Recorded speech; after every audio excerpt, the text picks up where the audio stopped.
মদ্যপান, ধূমপান ও মাদক সেবন স্বাস্থ্যের পক্ষে ক্ষতিকর। অনেকক্ষণ মিস গুহ বা মোহিত কেউই কোনো কথা বলল না। দরজা খোলার আওয়াজে নিস্তব্ধতা ভাঙল। মিস গুহ আর মোহিত দুজনেই দরজার দিকে তাকালো। ইন্সপেক্টর পালিত আবার ফিরে এসেছেন। তার হাতে একটা ঠান্ডা জলের বোতল। হেঁটে এসে মোহিতের মুখোমুখি দাঁড়ালেন ইন্সপেক্টর পালিত। মোহিতকে বললেন, এনো, তুমি জল চাইছিলে? মোহিত কোনো কথা না বলে জলের বোতলটা নিয়ে ঢোক ঢোক করে অনেকটা জল খেল। ইন্সপেক্টর পালিত জিজ্ঞেস করল, একটু ভালো লাগছে? মোহিত মাথা নেড়ে হ্যাঁ বলল।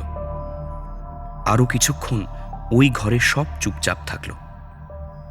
তারপর মিস গুহ ইন্সপেক্টর পালিতকে উদ্দেশ্য করে বলল, এবার আপনি যান ইন্সপেক্টর, আমি আর মোহিত কথাবার্তা শুরু করি।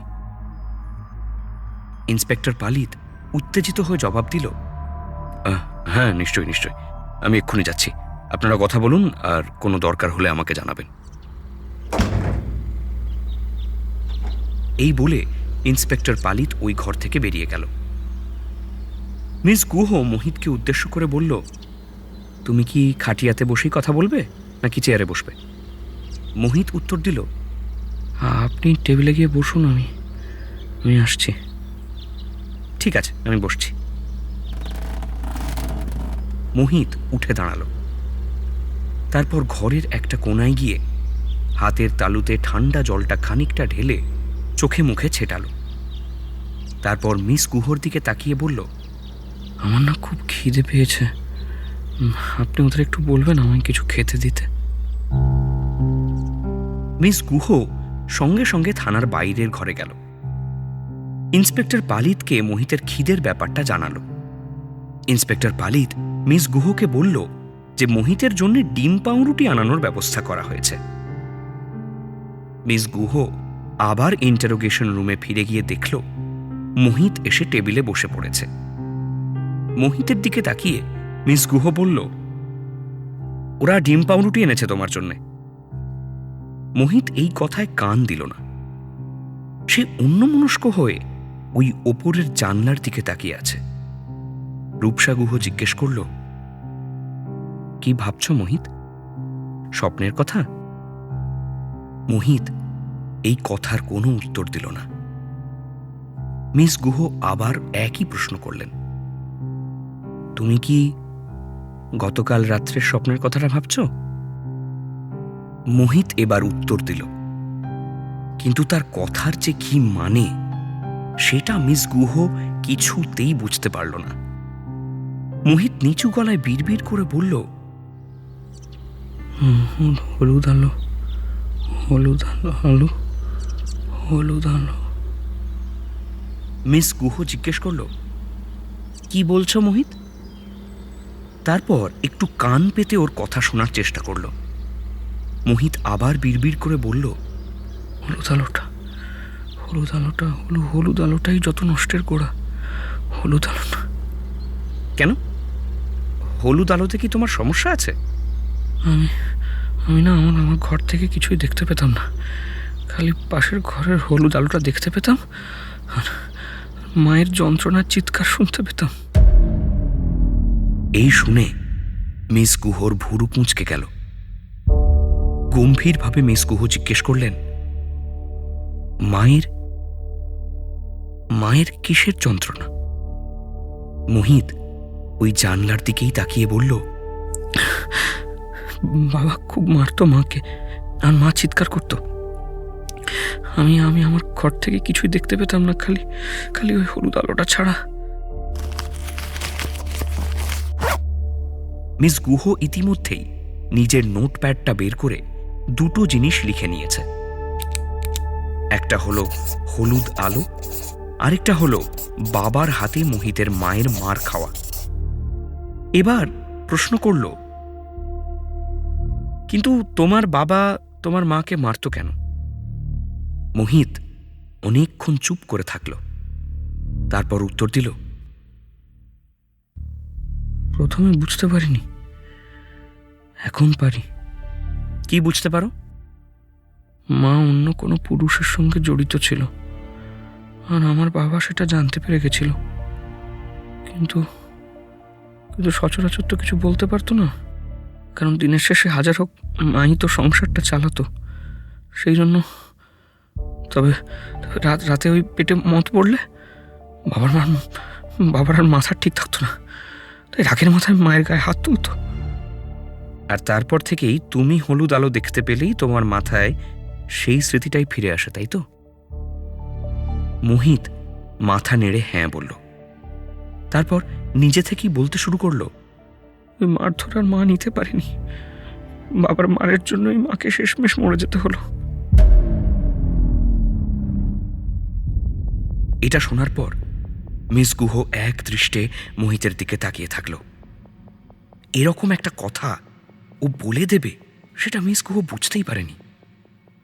মিস গুহ মনে মনে ভাবল যে এই বিষয়টা খুব সাবধানে হ্যান্ডেল করতে হবে।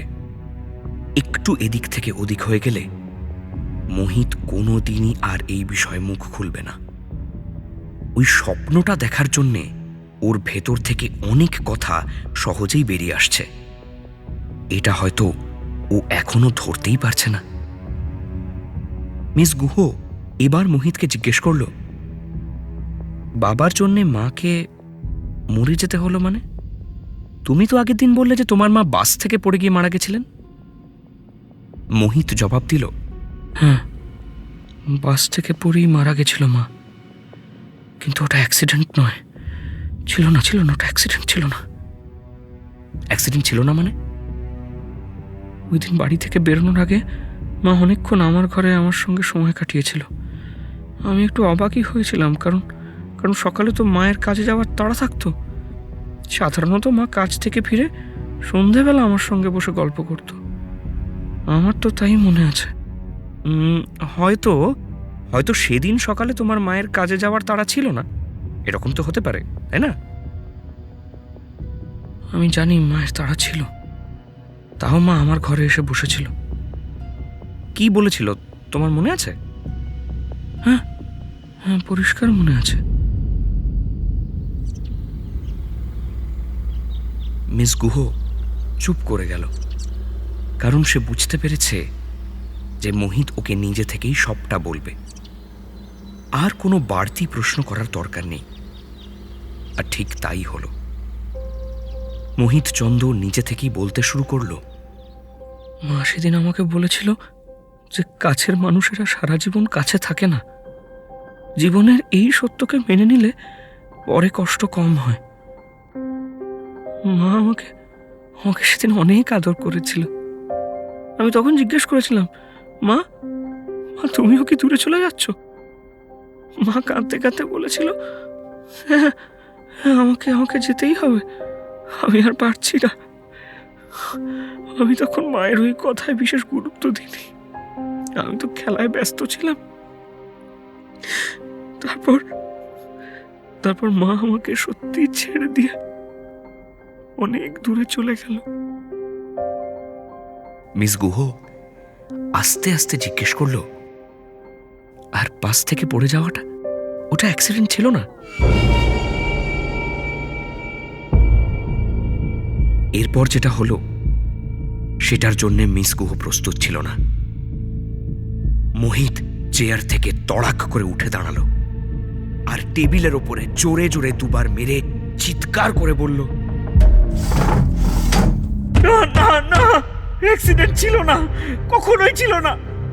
মা বাস থেকে ইচ্ছে করে পড়ে গেছিল, তারপর পেছন থেকে আরেকটা গাড়ি মাকে পিষে দেয়। আত্মহত্যা ছিল ম্যাডাম, সুইসাইড।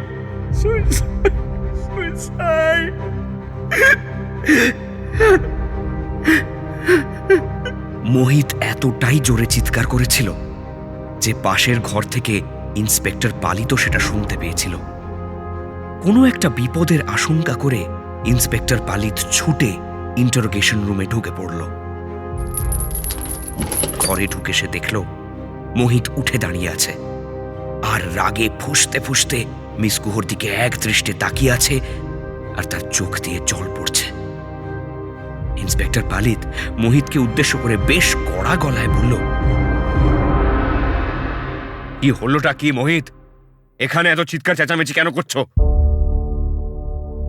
ইন্সপেক্টর পালিতকে দেখে মোহিতের ভেতরের প্রবল উত্তেজনা খানিকটা হলেও ধীমে হয়ে গেল।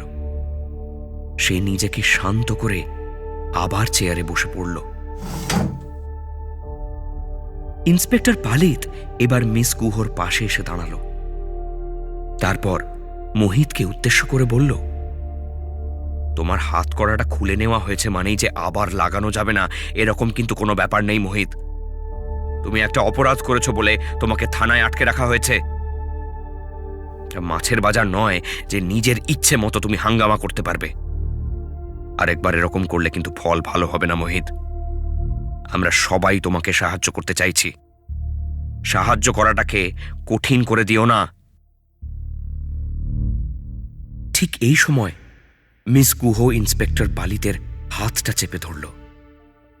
ইন্সপেক্টর পালিত আর মিস গুহর একটা চোখাচোখি হলো, কিন্তু কোনো কথা না বলে মিস গুহ সুজয় পালিতকে বোঝানোর চেষ্টা করল যে এবার থেমে যাওয়াই ভালো।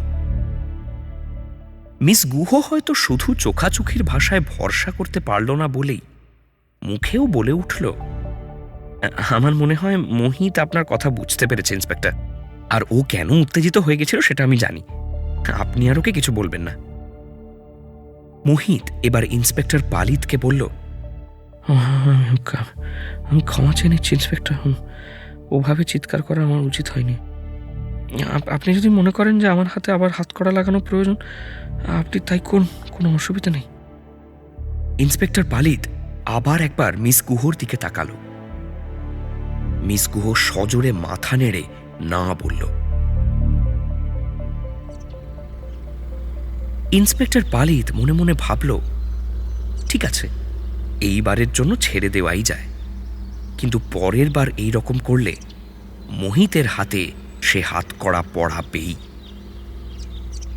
পেছন থেকে হঠাৎ কানাই ইন্সপেক্টর পালিতকে ডেকে বলল, স্যার, ডিম পাউরুটি এসে গেছে, আমি কি ওটার ভেতরে নিয়ে আসবো? ইন্সপেক্টর জবাব দিল, হ্যাঁ এসো। কানাই ইন্টারোগেশন রুমের ভেতরে ঢুকল, এক প্লেট ডিম পাউরুটি টেবিলের ওপর রাখল, তারপর কোনো কথা না বলে আবার বাইরে চলে গেল। মিস গুহ ইন্সপেক্টর পালিতকে উদ্দেশ্য করে বলল, আপনি চিন্তা করবেন না, মোহিত খুব ভালো ছেলে, ও শুধু একটু উত্তেজিত হয়ে গেছিল, সেটাও আমার কথাতেই। ইন্সপেক্টর পালিত কিছু একটা বলার জন্যে মুখ খুলছিল, কিন্তু কি একটা মনে হতে আবার মুখ বন্ধ করে দিল। মিস গুহ আবার বলল, আপনি একটু বাইরে গিয়ে বসুন, মোহিতের সঙ্গে আমি আলোচনাটা সেরে নিই। ইন্সপেক্টর পালিত তার উপায় না দেখতে পেয়ে বাধ্য ছেলের মতো ঘরের বাইরে চলে গেল।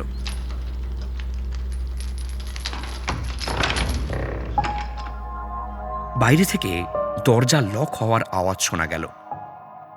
মোহিত করুণ গলায় মিস গুহকে বলল, আমি আপনার কাছে ক্ষমা চেয়ে নিচ্ছি ম্যাডাম, আমার ওভাবে রিয়্যাক্ট করা একেবারেই উচিত হয়নি। মিস গুহ জবাব দিল, না না, পুরো দোষটা যে তোমার নয়। আমি তো তোমার মায়ের মৃত্যুর বিষয়টা ধরতে সময় নিয়েছি, আমার আগেই বোঝা উচিত ছিল। মোহিত অন্যমনস্ক হয়ে গেল। তার দৃষ্টি আবার ফিরে গেল ঘরের ওই একমাত্র জানলাটার দিকে। মিস গুহ নিজেও অনেক কিছু ভাবছে, তার আঙুল দিয়ে পেন ঘোরানো দেখেই সেটা বোঝা যাচ্ছে। হঠাৎ মিস গুহ একটা প্রশ্ন করল, আচ্ছা মোহিত, তোমার বেড়াল বেশি ভালো লাগে না কুকুর? মোহিত সঙ্গে সঙ্গে উত্তর দিল, কুকুর। আর বেড়ালের ব্যাপারে তোমার কি মনে হয়? আমার বেড়াল খুব অপছন্দ। কিন্তু কেন? বেড়ালদের ভরসা করা যায় না ম্যাডাম, ওরা আজকে এর বাড়ি থেকে খাবার আদায় করে, পশু ওর বাড়ি থেকে। ওরা বাঘের মাসি, ওদের পোষ মানানো সম্ভব নয়। তাই তুমি ওদের মেরে ফেলতে, তাই তো? এই কথায় মোহিতের যে একটা জোর ধাক্কা লেগেছে সেটা বোঝা গেল। কারণ কথাটা বলার সঙ্গে সঙ্গে মোহিত জানলা থেকে চোখ সরিয়ে মিস গুহর দিকে তাকালো। তার দৃষ্টিতে কোনো অন্যমনস্ক ভাব নেই, তার চাহনি স্থির। মিস গুহ আবার জিজ্ঞেস করল, আমি ঠিক বলছি তো মোহিত?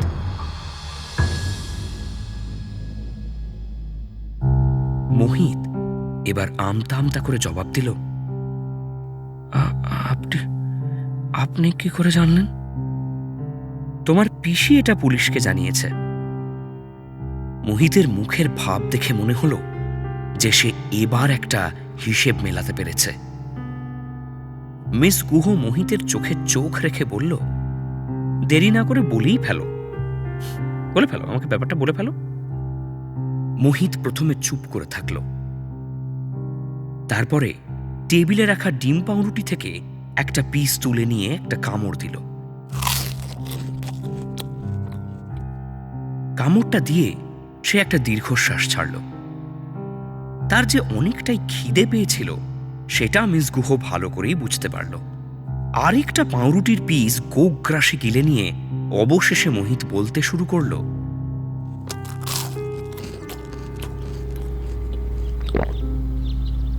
আমার কোনো কালেই বেড়াল একদম পছন্দ ছিল না। এই বাড়ির মাছ চেটে দিয়ে চলে যেত, ওই বাড়ির বারান্দায় হিসু করে দিয়ে চলে যেত। এরকম প্রাণীকে না পছন্দ হওয়াটা তো খুব স্বাভাবিক, তাই না? কিন্তু আমাদের বাড়িতে প্রচুর বেড়াল আসতো, কারণ মা বেড়াল খুব ভালোবাসতো। আর মা বেড়াল ভালোবাসতো বলে আমিও কোনো আপত্তি করতাম না। তবে মা মারা যাওয়ার পর আমরা তো পিসির বাড়ি চলে গেলাম, তখন আমার এই বিড়ালের প্রতি ঘেন্না দ্বিগুণ হয়ে গেল। মিস গুহ ভুরু কুঁচকে প্রশ্ন করল, ঘেন্না থেকে সোজা হত্যা? হ্যাঁ, হত্যা। আমি যদি পিসির বাড়ির পাড়ার বিড়ালগুলোকে না মারতাম, আমার কোনোদিনও রাতে শান্তির ঘুম আসতো না। মানে? আপনি কখনো বিড়ালের কান্না শুনেছেন ম্যাডাম? হ্যাঁ, বহুবার শুনেছি। কি বিভৎস না? হ্যাঁ, ওটা খুব একটা শ্রুতিমধুর নয়, সেটা আমি মানছি। আর সবচেয়ে অদ্ভুত বিষয় কি জানেন? বিড়ালের কান্না অনেকটা মানুষের মতো। তাতে আমার আরো অসুবিধে হতো। একদিনও রাতে ঘুম আসতো না, জেগে বসে থাকতাম। তারপর কি হলো? তারপর আমি একটা চূড়ান্ত সিদ্ধান্ত নিলাম, সব কটা বিড়ালকে খুঁজে খুঁজে মারতে শুরু করলাম। আমার এটাই লক্ষ্য ছিল যে আমার পাড়া থেকে ওই বিড়ালদের উপদ্রব আমি একেবারে শেষ করে দেব। আমার পাড়াকে আমি বিড়ালদের উপদ্রব থেকে মুক্ত করে দেব। ম্যাডাম, আমি কিন্তু আপনাকে খোলাখুলি বলছি, আমি আমার পাড়ার প্রায় 13টা বিড়ালকে মেরে পাশের পুকুরে ফেলে এসেছিলাম। আর তারপর অনেক দিন অন্য বিড়াল আমাদের পাড়াতে আসেনি, হয়তো ভয়ই আসেনি। মিস গুহ গম্ভীর গলায় বলল, কিন্তু এটা তো একটা অপরাধ মোহিত। মোহিত সঙ্গে সঙ্গে উত্তর দিল, যদি অপরাধী হয়ে থাকে তাহলে পিসি এই কথা জেনেও আমার বিরুদ্ধে কোনো স্টেপ নেয়নি কেন ম্যাডাম? আমি রাতে ঘুমোতে পারছিলাম না, তাই যেই জিনিসটা আমার ঘুমে বাধা দিচ্ছিল সেটাকে আমি সরিয়ে দিয়েছি। ব্যাস, এতে আমার দোষটা ঠিক কোথায়? রূপসা গুহ মোহিতের এই প্রশ্নের কোনো উত্তর দিতে পারল না। সে খালি আঙুল দিয়ে পেন ঘুরিয়ে যাচ্ছে। মোহিত আবার জিজ্ঞেস করল, কি হলো ম্যাডাম, কিছু বলছেন না যে? মিস গুহ মনে মনে ভাবল যে এই প্রশ্নের কোনো উত্তর হয় না। কি বলবে সে? মুখ থেকে অবশ্য অন্য কথা বলল সে, তোমার পিসি তোমাকে ভালোবাসে বলে হয়তো কাউকে কিছু জানায়নি। মোহিত, দেখো, তোমার পিসি হয়তো চাইনি যে তুমি অহেতুক কোনো গন্ডগোলে জড়িয়ে পড়ো, তাই সেদিন তোমাকে বেড়ালের লাশ পুকুরে ডোবাতে দেখেও তিনি ব্যাপারটা পাঁচকান করেননি। তাহলে এই দায়টা কার ম্যাডাম? আমার না পিসির? কারণ আমার কাছে কিন্তু আমার কৈফিয়ত পরিষ্কার। আমি ওই বেড়ালগুলোর কান্না শুনে টানা 2-3 মাস ঠিক করে ঘুমোতে পারিনি। আমি আরো কদিন না ঘুমিয়ে থাকলে আমার আমার শরীরটা হয়তো চিরকালের জন্য ভেঙে পড়তো। তাই তাই আমি আমি শুধু আমার নিজের স্বার্থটা দেখেছি, ব্যাস, আর কিছু না। মিস গুহ এবার মনে মনে ভাবল, আস্তে আস্তে পরিষ্কার হয়ে যাচ্ছে যে মোহিত তৃষাকে কোনো বস্তুকেন্দ্রিক কারণের জন্য খুনটা করেনি। এই ক্রিমিনাল মস্তিষ্কটা আর 5টা পাতি ক্রিমিনালের মতো নয়। এই ছেলেটা মানসিকভাবে বিকৃত হলেও ওর এই বিকৃতির মধ্যে একটা স্বচ্ছতা আছে। মোহিতের শেষ কথাগুলো শুনে মিস গুহর মনে পড়ে যাচ্ছিল ডক্টর দত্তর সেই কথাগুলো। যে বস্তুকেন্দ্রিক কারণের জন্য খুন করে সে মন থেকে বিশ্বাস করে যে সে ভুল করেছে, সে যা করেছে সেটা ভয়ঙ্কর অপরাধ। তবে অন্যদিকে মোহিত যদি তৃষাকে গভীর কোনো মানসিক বিকৃতির জন্য খুন করে থাকে, তাহলে হাজার চেষ্টা করলেও তাকে এটা বিশ্বাস করানো যাবে না যে সে অপরাধ করেছে। তার কাছে চিরকাল এই রকম একটা কাজ করার কারণটা ওর মাথার মধ্যে একদম পরিষ্কার থাকবে।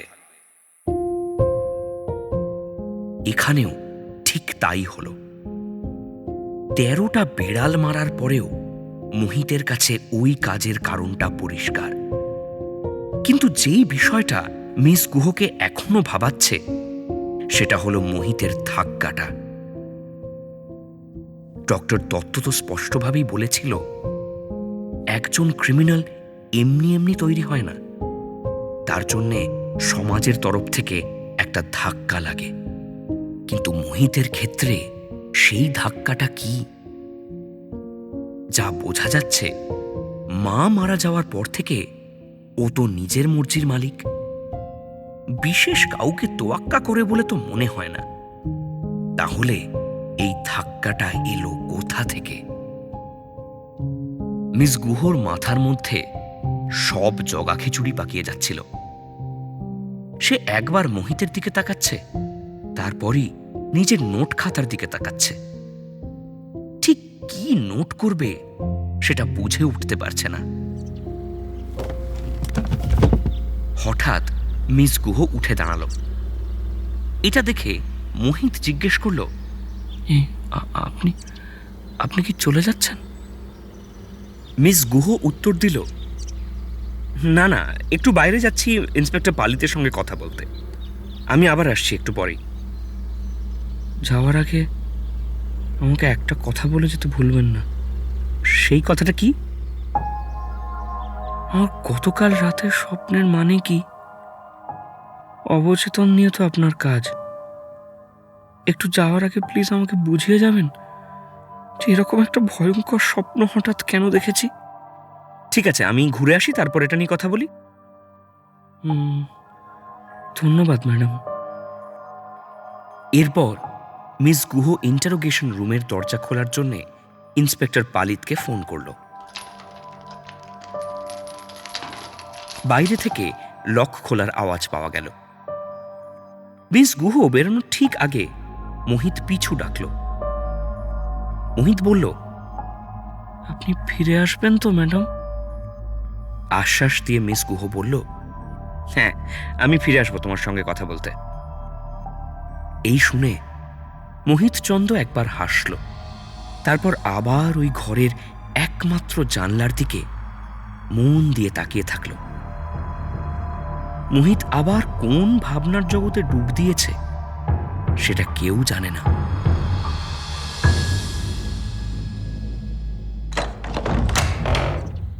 মিস গুহ বাইরে আসতেই ইন্সপেক্টর পালিত জিজ্ঞেস করল, আপনাকে এত চিন্তিত দেখাচ্ছে কেন ম্যাডাম? মিস গুহ অন্যমনস্কভাবে উত্তর দিল, ওর নিজের মাথাটা এত পরিষ্কার যে আমাকেই উল্টেও ঘেঁটে দিচ্ছে। কিন্তু ওর যে খুব গভীর মানসিক বিকৃতি আছে সেটা নিয়ে আমি নিশ্চিত। ব্যাস, তাহলে তো আপনার কাজ শেষ। এটা যাচাই করতেই তো আমি আপনাকে ডেকেছিলাম। না না না না, এখন কিছুতেই কাজ শেষ হতে পারে না। আমাকে জানতে হবে যে ও তৃষাকে কেন খুন করেছে। আচ্ছা, আগে আগে আপনি বসুন, একটু কফি বলি। হ্যাঁ বলুন। এই শুনে ইন্সপেক্টর পালিত কানাইকে ডাকলো, একটা চা আর একটা কফি আনতে পাঠালো। তারপর ইন্সপেক্টর পালিত বলল, দেখুন মিস গুহ, মানসিক বিকৃতির ব্যাপারটার জন্যই কিন্তু আমি আপনাকে ডেকে এনেছিলাম। বলা ভালো, আপনাকে পুলিশের তরফ থেকে নিয়োগ করা হয়েছিল এই কারণেই। এই মানসিক বিকৃতির বয়ান উপর মহলে গেলে বাকিটা ওরাই বুঝে নেবে। আপনিই বলুন, কতদিন এই হাই ভোল্টেজ ক্রিমিনাল নেতাজিনগর থানায় পড়ে থাকবে? ওকে তো এবার অন্য কোথাও পাঠাতে হবে। মিস গুহ উত্তেজিত হয়ে বলতে শুরু করলো, শুনুন ইন্সপেক্টর, আপনি যদি এখন ওকে অন্য কোথাও পাঠিয়ে দেন তাহলে আমার কাজটা অসম্পূর্ণ হয়ে থেকে যাবে। মোহিতের সঙ্গে সবে সবে আমি ভাব জমাতে পেরেছি। ও আমাকে অনেক কথা বলেছে যেটা ও আগে কাউকে বলেনি। এই সময়ে যদি ও ফসকে বেরিয়ে যায় তাহলে কিন্তু ও চিরকালের মতো গুটিয়ে যাবে। ও খুনটা করার পর মানসিকভাবে দুর্বল আছে। তার প্রধান কারণ হলো ও নিজের কাছেই পরিষ্কার নয় ও খুনটা কেন করেছে। এখনো ও দ্বন্দ্বে আছে। ও নিজের কাছে এই কারণটা একবার পরিষ্কার হয়ে গেলেই ওর ব্যক্তিত্ব আবার দৃঢ় হয়ে উঠবে, আর সেটা হলেই ও সবাইকে খারাপ চোখে দেখতে শুরু করবে। ইন্সপেক্টর পালিত যে মিস গুহর অর্ধেক কথা বুঝতে পারেনি সেটা ওনার মুখ দেখে ভালো করেই বোঝা যাচ্ছে। ইন্সপেক্টর পালিত একটু গলা খাঁকড়ে বলল, দেখুন, আপনি ভুলে যাচ্ছেন যে আমি একজন সাধারণ ইন্সপেক্টর। মনস্তত্ত্বের এত জটিল কথা আমি বুঝি না। আর কয়েকদিন গেলেই ওপর থেকে তুমুল চাপ আসবে আর আমাকে মোহিতচন্দ্রকে লালবাজারের হাতে ছেড়ে দিতে হবে। মিস গুহ একটু ভেবে বলল, তার মানে আমাদের হাতে আরো কয়েকদিন সময় আছে, তাই তো? ইন্সপেক্টর পালিত জবাব দিল, হ্যাঁ তা আছে, কিন্তু এই কয়েকদিনটা ঠিক কদিন? বড় জোর আর 3 দিন, তারপর আর আমার হাতে কিছুই থাকবে না। ঠিক আছে, আপনি এই 3 দিন দয়া করে মোহিতকে এখানে রাখুন, আমি আমার কাছে তার মধ্যেই সেরে ফেলার চেষ্টা করছি। ইন্সপেক্টর পালিত প্রথমে একটু ইতস্তত বোধ করল, তারপর রাজি হয়ে গিয়ে বলল, ঠিক আছে, আপনি যা বলছেন তাই হবে, কিন্তু মাথায় রাখবেন ম্যাডাম, আজকের পর কিন্তু কলকাতা পুলিশ আপনাকে কোনো পারিশ্রমিক দিতে পারবে না, কারণ অফিসিয়ালি আপনার কাজ শেষ। মিস গুহ হেসে বলল, আপনি যখন আমাকে প্রথম ওই দিন রাতে ফোন করেছিলেন আমি পারিশ্রমিক শুনে নয়, কাজের ধরনটা শুনে আগ্রহী হয়েছিলাম। এটা আমার গবেষণার কাজকে কতটা হেল্প করবে আমি আপনাকে বোঝাতে পারবো না, তাই টাকা পয়সার কথাটা আমি কখনোই ভাবছিলাম না। এবার আপনাকে আমার আরেকটা কাজ করে দিতে হবে। সেটা কি? মোহিতচন্দ্রর মা কিভাবে মারা গেছিল এটা একটু আপনাকে খুঁজে বার করতে হবে। এখন ঘড়িতে বিকেল 4টে বাজে। মিস গুহর দুপুরের খাওয়া হয়ে গেছে। কি মনে হতে খাওয়ার পর মিস গুহর মনটা এখন একটু কফি চাইছে। সে জানে যে ভাত আর মুরগির মাংসর ঝোল খাওয়ার পর হঠাৎ কফি খাওয়াটা মোটেও কাজের কথা নয়, কিন্তু দিনের শেষে মিস গুহ একজন সাইকোলজিস্ট। মাথা নিয়েই ওনার কারবার, আর অন্যের মাথার জট ছাড়াতে গেলে নিজের মাথাটা জলের মতো পরিষ্কার রাখাটা খুব দরকার। ঠিক এই কারণের জন্যে মিস গুহর মাথা ওর কাছে যা আবদার করে মিস গুহ চেষ্টা করে সেই চাওয়া পূরণ করবার। এই জন্যে মাংস ভাত খাওয়ার পর কালো কফি খাওয়াটা বিদঘুটে শোনালেও এখন মিস গুহ রান্নাঘরে পৌঁছে গেছে।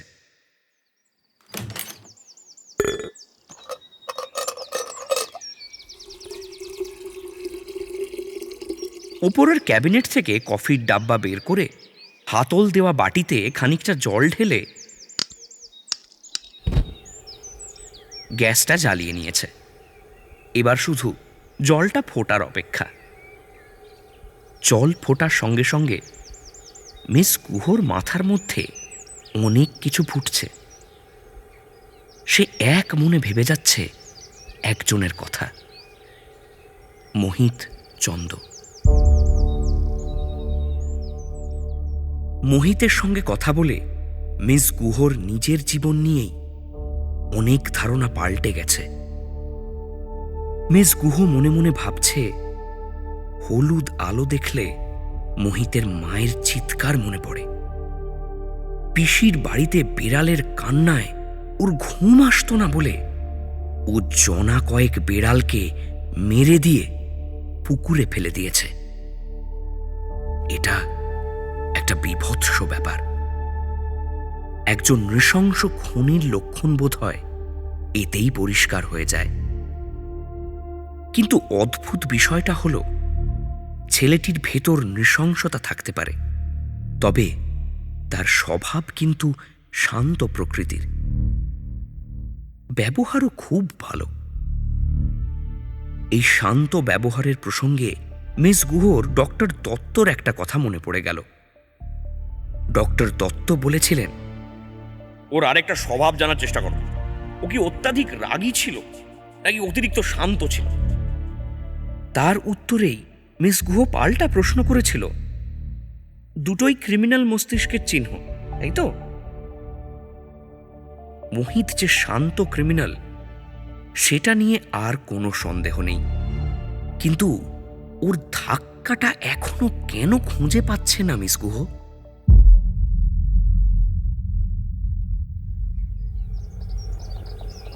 রূপসা গুহ রান্নাঘরের স্ল্যাবে রাখা নুনের কৌটোটার দিকে অন্যমনস্কভাবে তাকিয়েছিল।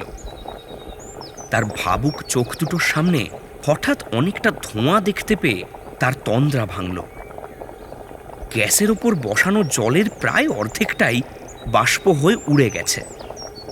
মিস গুহ সেই দিকে লক্ষ্য রাখেনি। নিজের ভাবনার জগৎ থেকে বেরিয়ে এসে সে তাড়াতাড়ি গ্যাসটা বন্ধ করল। বড় কাপের হাফ কাপ ভরল, বাকিটা উবে গেছে। কি মনে হতে মিস গুহ কফির কাপটা নিয়ে স্টাডি টেবিলের সামনে গিয়ে দাঁড়ালো। কাপটা টেবিলের ওপর রেখে চেয়ার টেনে বসল। ওই টেবিলের ওপরেই ওর নোটের খাতাটা রাখা ছিল। মিস গুহ মনে মনে ভাবল, সে খুব বুঝে শুনে কয়েকটা পয়েন্ট লিখেছে। মোহিত চন্দ্রর ব্যাপারে যা প্রশ্ন তার মাথায় ঘুরছে তার সবকিছুর উত্তরই সেই নোট বইয়ের পয়েন্টসগুলোয় লেখা আছে। আর যদি না থাকে তাহলে এটা প্রমাণিত হবে যে তার অ্যানালিসিসে ভুল হচ্ছে। স্টাডি টেবিলের একপাশে ওই বেঁটে ঘড়িটা টিকটিক করে সময়ের জানান দিতে থাকল। এখন সেই ঘড়িতে 4:30 বাজে। মিস গুহর চোখগুলো পাল্টে যাচ্ছে। তার চোখে কিছু একটা জানার অসম্ভব একটা খিদে জন্ম নিয়েছে। তার মাথায় খালি এটাই ঘুরছে যে আর মাত্র 3 দিন সময় আছে, মাত্র 3 দিন। যখন মিস গুহ ওই টেবিল থেকে উঠল তখন টেবিল ঘড়িতে 5:30 বাজে। এই 1 ঘন্টায় মিস গুহ আর কিচ্ছু করেনি। ওই নোটের খাতা, যেটার খালি 4টে পাতা ভর্তি, সেটা পাগলের মতো উল্টে পাল্টে দেখছিল। কিন্তু ওই 1 ঘন্টায় কিছু একটা বদলে গেছে, আর বদলটা এসেছে মিস গুহর চোখে। দেখে মনে হচ্ছে ওই চোখ দুটোর খিদে কোনো একটা ভাবে মিটে গেছে। কোনো একটা উত্তর ওই 4 পাতা নোটস থেকে রূপসা গুহ পেয়ে গেছে।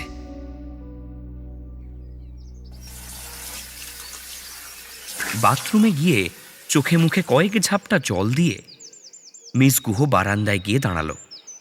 তারপর ফোনটায় ডক্টর সুপ্রিয় দত্তর নাম্বার ডায়াল করল। ডক্টর দত্ত ফোন ধরে বলল, হ্যাঁ রূপসা, বলো।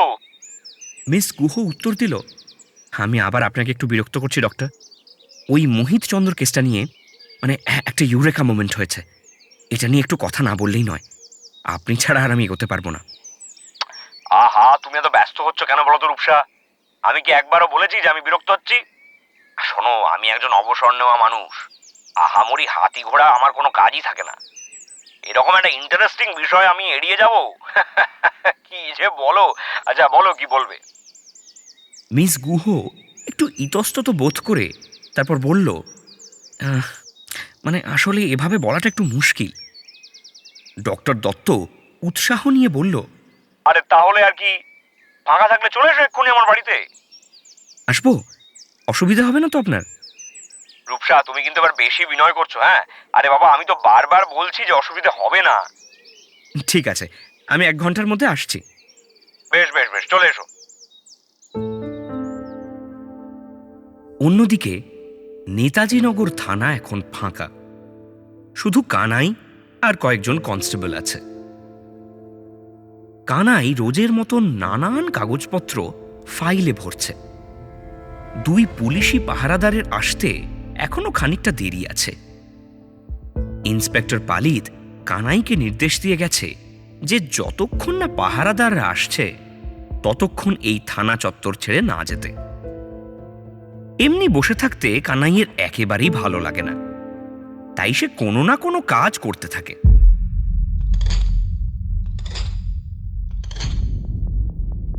হঠাৎ কানাই একটা আওয়াজ শুনতে পেল। আওয়াজটা যে খুব জোরে হচ্ছে তা কিন্তু নয়, একটা খুব সূক্ষ্ম আওয়াজ। তবে চারপাশটা কিন্তু সে অর্থে নির্জন। কানাই একটু কান বাড়িয়ে শোনার চেষ্টা করল। সে নিশ্চিত হয়ে গেল যে আওয়াজটা ওই ইন্টারোগেশন রুম থেকেই আসছে। কিন্তু এটা কিসের আওয়াজ? কানাই এবার চেয়ার থেকে উঠে ইন্টারোগেশন রুমের দরজার সামনে এসে দাঁড়ালো। কানটা দরজায় লাগিয়ে স্পষ্ট একটা আওয়াজ শুনতে পেল। ব্ল্যাকবোর্ডে চকের ঘষা লাগলে যেরকম আওয়াজ হয়, খানিকটা সেরকম। কিন্তু এই ঘষাটা কোনো একটা মজবুত জিনিসে লাগছে। আর ধৈর্য ধরে না রাখতে পেরে কানাই চাবি খুলল। গিয়ে একটা অদ্ভুত দৃশ্য দেখল। মোহিত ঘরের এক কোণায় মাটিতে বসে আছে। ঘরে কোনো আলো জ্বলছে না। ওপরের ওই একটা মাত্র জানলা থেকে আলো সরাসরি মোহিতের মুখে এসে পড়ছে। মোহিতের শরীর ঝুঁকে আছে দেওয়ালের দিকে। দেওয়ালের ওপর কিছু একটা দিয়ে মোহিত লিখছে, আর সেটা হলো ওই শব্দের সূত্র। কানাই ভাবল যে ওই ছেলেটা কি লিখছে। যদি ওর লেখারই হতো, একটা খাতা পেন চাইলেই সুবিধে হতো। হঠাৎ দেওয়ালে লেখার কি প্রয়োজন বোধ করলো ও? আর সবচেয়ে বড় কথা, যেটা দিয়ে লিখছে সেটা কি? কারণ এই দেওয়ালে ধারালো কিছু ব্যবহার না করলে তো দাগ তৈরি করা সম্ভব নয়।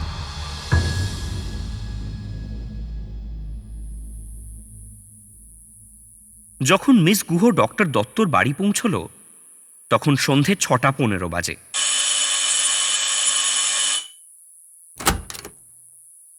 কলিং বেল বাজাতেই মাধব এসে দরজা খুলল। তারপর দরজা থেকে সরে গিয়ে বলল, "আসুন রূপসা দিদি, বাবু একটু স্নানে গেছে, আপনাকে বসতে বলল।" মিস গুহ হাসি মুখে ভেতরে ঢুকে এলো। আগের দিন যেখানে বসেছিল ঠিক সেখানে গিয়েই বসল। মাধব এবার এসে মিস গুহর সামনে দাঁড়ালো। তারপর বলল, "বাবু একেবারে স্নান থেকে বেরোলে আমি আপনাদের চা কফি করে দিচ্ছি। আর বাবু আমাকে বলেছে যে যদি আজকে রাত্রে আপনি এখান থেকে ডিনার করে না যান তাহলে আমার চাকরি চলে যাবে।" এটা শোনার পর মাধব আর মিস গুহ দুজনেই হাসতে শুরু করল। মিস গুহ মাধবকে আশ্বাস দিয়ে বলল, "আমি কথা দিচ্ছি যে তোমার চাকরি নিয়ে কোনো টানা হেঁচড়া হবে না।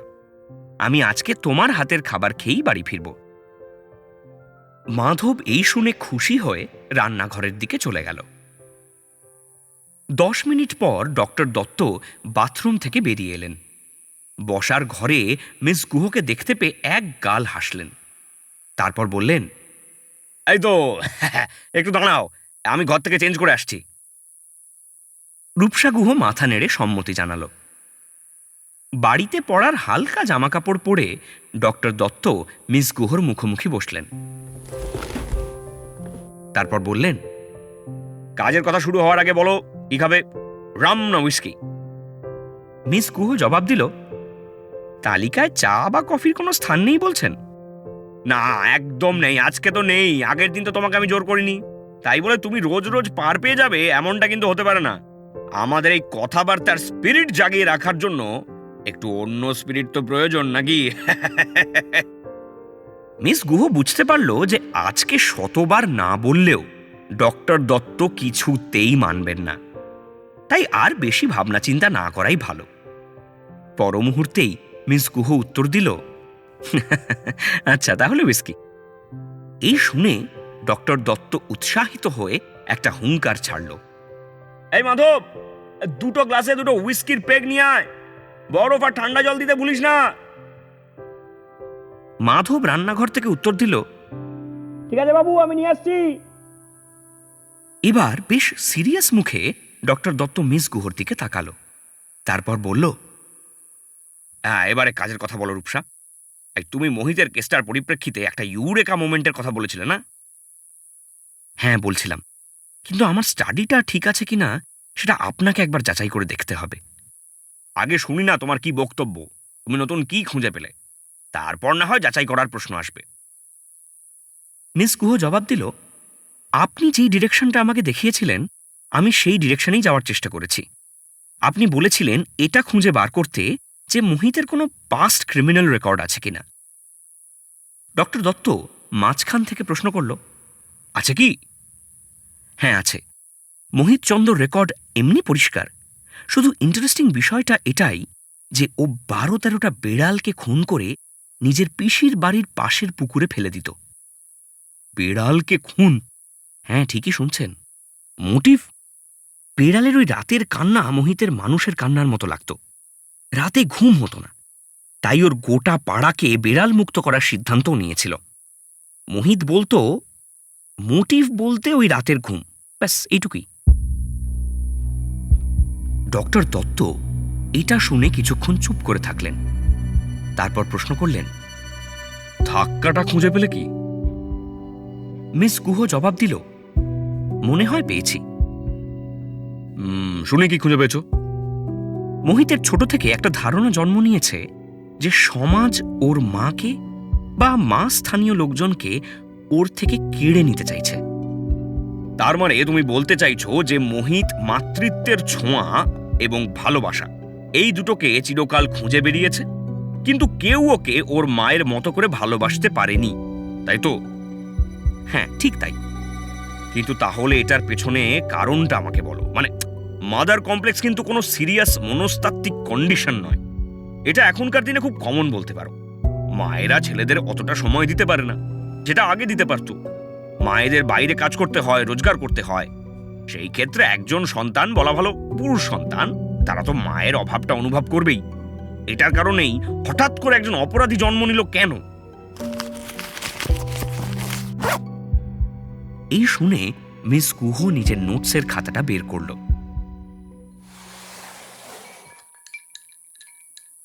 এদিকে মাধব ট্রেতে করে 2 পেগ হুইস্কি নিয়ে হাজির হল। এই দেখে ডক্টর দত্ত রূপসাকে বলল, ওরে বাবা, তোমার ওই কঠিন নোটসে মাথা দেওয়ার আগে একটু চুমুক মেরে নাও। উফ, শোনো, শুকনো মাথায় একটু সার পাবে এটা খেলে, খাও খাও খাও। ডক্টর দত্তর কথা মতো মিস গুহ হুইস্কির গ্লাসে একটা চুমুক দিল। মানতেই হবে, এই সন্ধেবেলা 1 পেগ হুইস্কি খেতে মন্দ লাগছিল না। তবে মিস গুহর কাজে ফিরতে বিশেষ দেরি হল না। আরেক চুমুক মেরেই মিস গুহ গ্লাসটা টেবিলে নামিয়ে রাখল। তারপর আবার নোটসের খাতায় মনোযোগ দিল। ওই 4টে পাতা আবার উল্টে পাল্টে মিস গুহ বলতে শুরু করল, সত্যি তো, মাদার কমপ্লেক্সের কারণে একজন এত নৃশংস খুনি তৈরি হবে এটা বিশ্বাস করা মুশকিল। কিন্তু ওর মাদার কমপ্লেক্সের কারণেই এতগুলো কাণ্ড ঘটেছে, এই বিষয়টা নিয়ে কিন্তু আমি নিশ্চিত ডক্টর। কিন্তু মোহিত ওর মাকে দেখেছে কত বছর? 10 বছর বড়জোর। কেটেকুটে ওর জ্ঞান তো স্মৃতিতে ও নিজের মাকে চেনে ওই ধরুন 4-5 বছর। তারপরেই ওর মা মারা যায়। তাহলে আমার মনে একটাই প্রশ্ন জাগছে যে ও কি ওর মাকে আদৌ চেনে?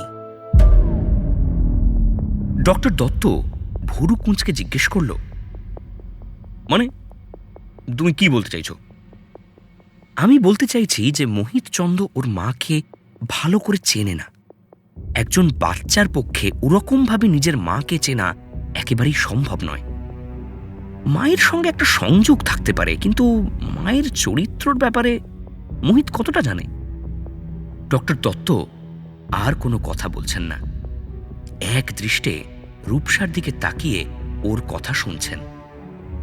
রূপসা গুহ আবার বলল, মোহিতের মাথার মধ্যে ওর মাকে নিয়ে একটা খুব দৃঢ় ধারণা আছে, কিন্তু সেই ধারণাটা সত্যি নয়। কেউই তো আর পারফেক্ট হতে পারে না। তবে মোহিতের কাছে ওর মা একেবারে পারফেক্ট।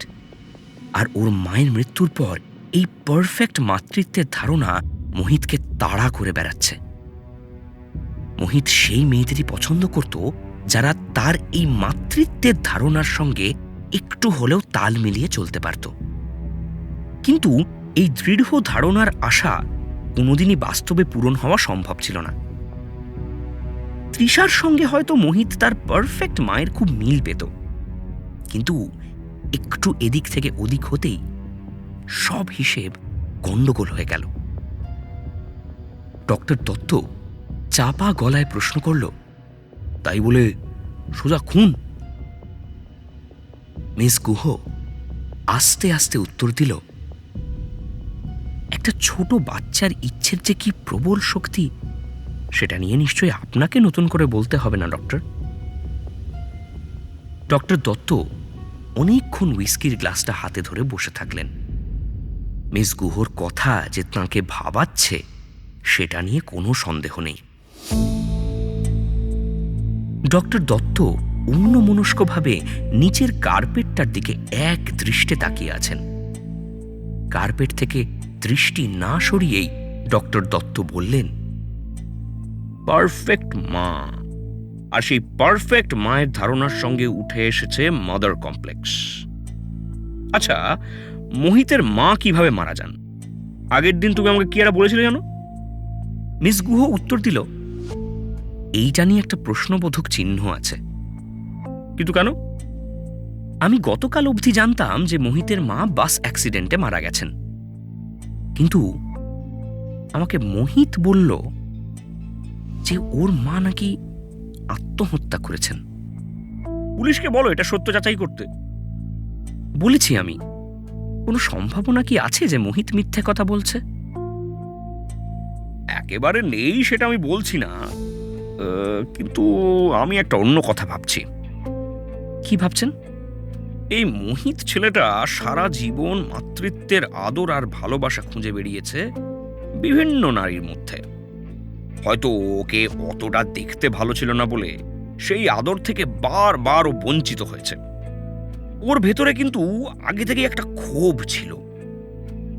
ওর পিসি ওর মায়ের শূন্য স্থান পূরণ করতে চেয়েছিল, কিন্তু বাবার বাড়ির দিকের কাউকেই ও সে জায়গা দেবে না, সেটা ওর মাথার মধ্যে প্রবলভাবে গেঁথে গেছিল।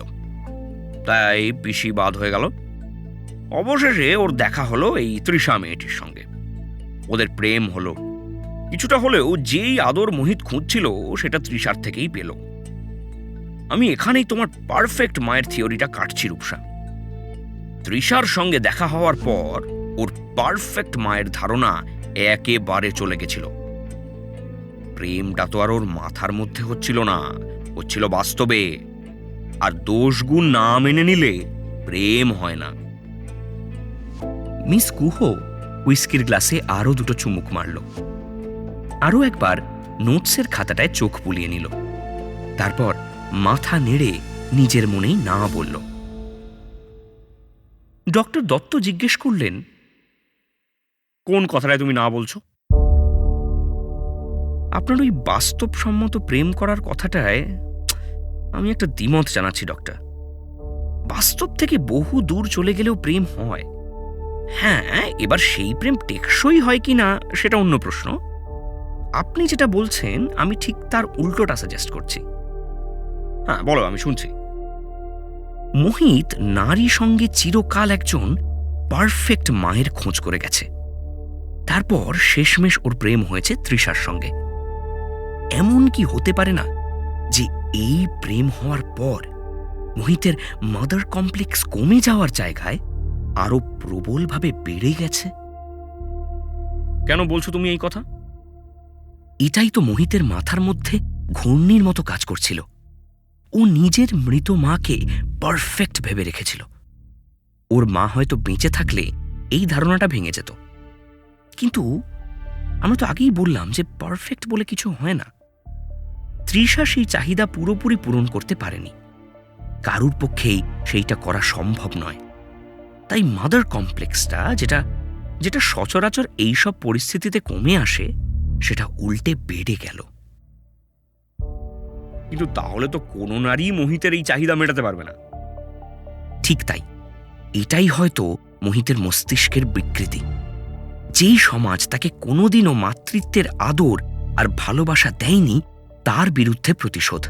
তাকে দেখতে ভালো না বলে যেই সমাজ তাকে হ্যাটা করেছে, সেই সমাজকে মোহিত কোনো দিন সেই চাহিদা মেটাতেই দেবে না। ওই যে বললাম, এটা একটা ঘূর্ণি, একটা লুপ। প্রত্যেকবার মোহিত মায়ের মতো কারোর সঙ্গে একটা প্রেম করবে, তার মাথার মধ্যেকার চাহিদাগুলো মিটবে না, আর সেই হতাশার ফলে ওর মাদার কমপ্লেক্স বেড়েই যাবে। সহজ কথায়, ও নৃশংস থেকে আরও নৃশংস একজন অপরাধী তৈরি হবে। রূপসা এবার ডক্টর দত্তর সঙ্গে চোখাচোখি করল। তারপর ডক্টর দত্তর চোখগুলো একটু হলেও জলজল করছে। তার মানে ডক্টর দত্ত মিস গুহর কথার অন্তর্নিহিত যুক্তিটা খুঁজে পেয়েছে।